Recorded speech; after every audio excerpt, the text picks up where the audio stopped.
Hello everyone, and welcome back to our channel. Today, I want to share a heartwarming story with you from a sunny, sprawling savannah. It's a tale about two very different friends who learned a very important lesson. Let's meet them. Our story begins with Eli the elephant. Eli was strong and sturdy, with big, floppy ears and a wonderfully long trunk.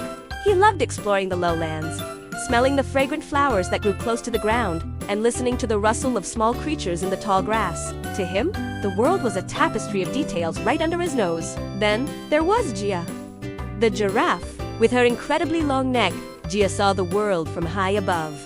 She spent her days munching on the juiciest leaves from the tallest acacia trees. From her viewpoint, the savannah was a vast, beautiful map. She could see the winding river sparkling in the distance and the faraway mountains touching the clouds. One sunny afternoon, Eli and Gia met near a cluster of large smooth moss. "Isn't this the most beautiful spot?" Eli trumpeted. "Happily, look at these amazing patterns on the stones, and this tiny beetle with a shiny green shell." Gia stretched her neck even higher and replied, "It's nice, Eli, but you're missing the best part. From up here, I can see a whole family of zebras heading to the waterhole." "The view is spectacular." Eli squinted, trying to see what Gia saw, but all he could make out were blurry shapes in the distance.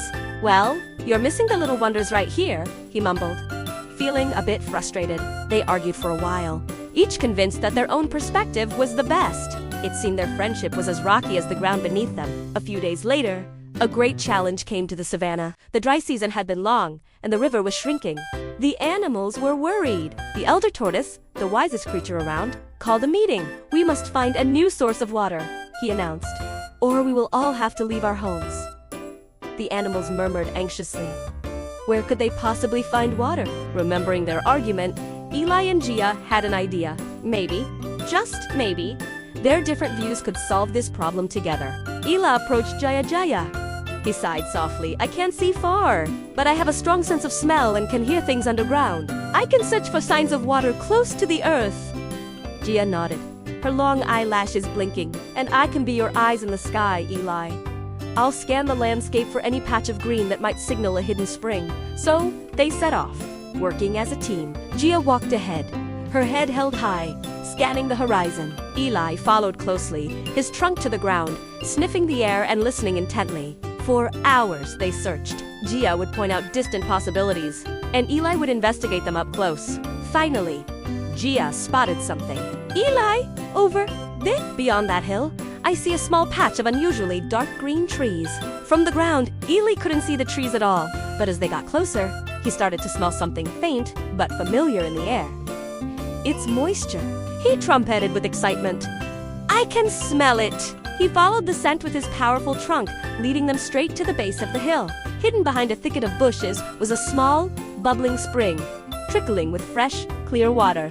They had found it. Their joyful calls brought the other animals running. The savannah was saved, all thanks to an elephant who saw the world from below and a giraffe who saw it from above.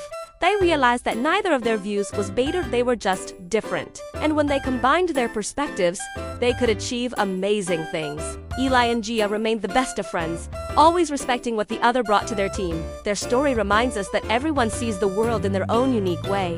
Instead of arguing about who is right, we can learn so much by listening to each other and putting our different strengths together. That's how we solve the biggest problems and build the strongest friendships. Thanks so much for listening today. If you enjoyed this story, don't forget to like, subscribe, and share it with a friend. See you next time.